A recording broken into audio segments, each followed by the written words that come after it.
সুন্দর একটা উদাহরণ, খুব খেয়াল করেন। এইটা কোরআন, এইটা মোবাইল। এবার আমি আপনাদেরকে বলতে চাই, আমি জানি এখানে আপনারা অনেক শিক্ষিত মানুষ আছেন।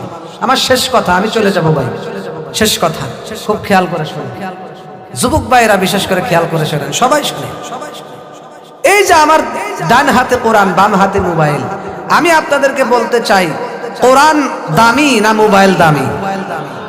তাহলে এবার বলেন তো দেখি, আপনারা যারা বুদ্ধিমান আছেন, যারা জ্ঞানীমান আছেন, বুদ্ধিমান আছেন, এটা তো শুধু দামি নয়, এটা মহান আল্লাহ পাকের কুদরতি কালাম, আল্লাহর কালাম, সুবহানাল্লাহ। আর এইটা কার কালাম? এটা কার অস্ত্র? কোন? শয়তানের অস্ত্র, একটা খেলনা, ঠিক কিনা কোন? তুচ্ছ একটা জিনিস, আমার দিকে তাকায়। আর এইটা কি? আল্লাহু আকবার, এর তো কোনো কথাই নাই, আল্লাহু আকবার, তুলনাই হয় না, মহান আল্লাহ পাকের কালাম, আল্লাহু আকবার। এবার আমি একটা উদাহরণ দিই, আপনি ওদিক তাকাচ্ছেন, এদিক তাকান। তাহলে ইনশাআল্লাহ আমার ভাইজান আজকের মেহমান, উনি আসতেছেন, আল্লাহ পাক আমার ভাইয়ের হায়াতে বরকত দান করুক, জোরে করো আমিন। আল্লাহ তার সম্মানে ইজ্জতে বরকত দান করুক, করো আমিন। আল্লাহ তার হায়াতে বরকত দান করুক, জোরে করো আমিন। আজকের মাহফিলের পক্ষ থেকে আমার ভাইকে ধন্যবাদ জানাচ্ছি ইনশাআল্লাহ। আমার বক্তব্য এখনই শেষ করবো ইনশাআল্লাহ। তাহলে কোরআন দামি না মোবাইল দামি? কোরআন দামি। এবার তাহলে বলেন তো দেখি, আমরা কোনটাকে বেশি ব্যবহার করতেছি? এটা কি কোনো বুদ্ধিমানের কাজ হইতেছে?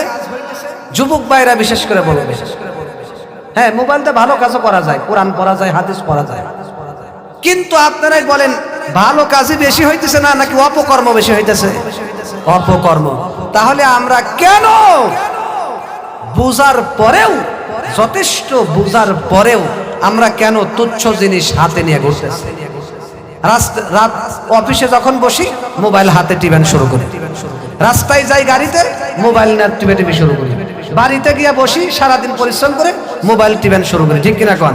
যুবক ভাইরা স্কুল থেকে পড়ে আসে, বাড়িতে ফ্রি টাইম নিয়ে মোবাইল চালায়, ফেসবুক ইউটিউব চালায়, সারাদিন 24 ঘন্টা যখনই সুযোগ পায় কি চালাই বেশি? তাহলে আমার আল্লাহর কালাম এত দামি, আপনি কালামটা আল্লাহর কালাম আপনি শিখলেন না, আপনি আল্লাহর কালাম পড়লেন না। আপনার মতো নির্বুধ বোকা আর কে আছে? সেজন্য আসেন, এটা তো শয়তানে, আমি মনে করি এটার যে তৈরি করছে ওর অপর নাম আমি মনে করি ইবলিস, ঠিক কিনা কোন?